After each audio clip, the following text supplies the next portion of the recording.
धन्यवाद अध्यक्ष जी। मैं इस संविधान के 129वें संशोधन अधिनियम के विरोध के लिए खड़ा हूं। अध्यक्ष जी, मैं समझ नहीं पा रहा हूं, अभी 2 दिन पहले संविधान को बचाने की, संविधान की गौरवशाली परंपराएं की कस्में खाने में कोई कमी नहीं रखी।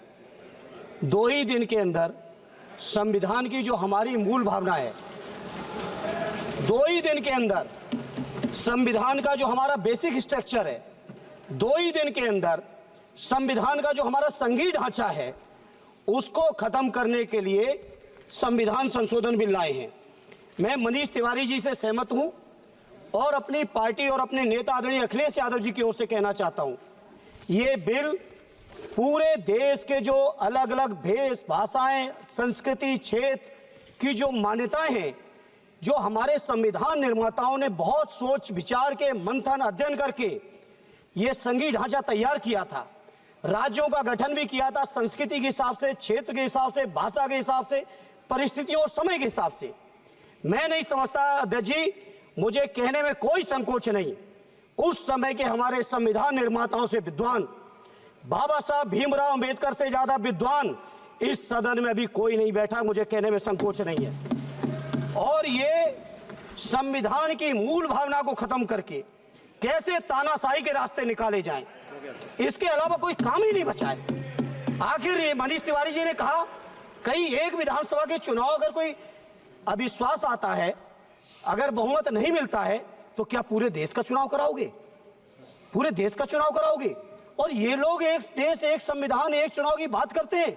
जो लोग 8 विधानसभाएं भी एक साथ नहीं करा पाते हो, मौसम देख के तारीखें बदलते हो, वो लोग बात करते हैं एक देश एक चुनाव की।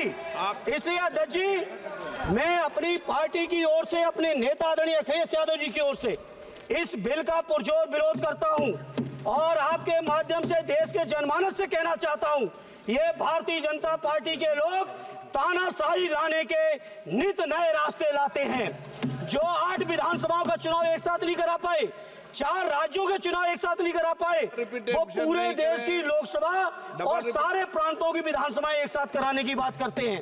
मैं पूछना चाहता हूं सरकार से, अगर एक प्रांत के अंदर सरकार गिरती है तो क्या पूरे देश की लोकसभा के चुनाव कराओगे? क्या अगर लोकसभा के चुनाव के चक्कर में उस प्रांत के लोग क्यों सफर करेंगे? अरे चर्चा कर लेना। अरे कुछ नहीं बचा है, कुछ नहीं बचा है आपके पास। अध्यक्ष जी, सदन को थोड़ा सा सिस्टम में लाएं।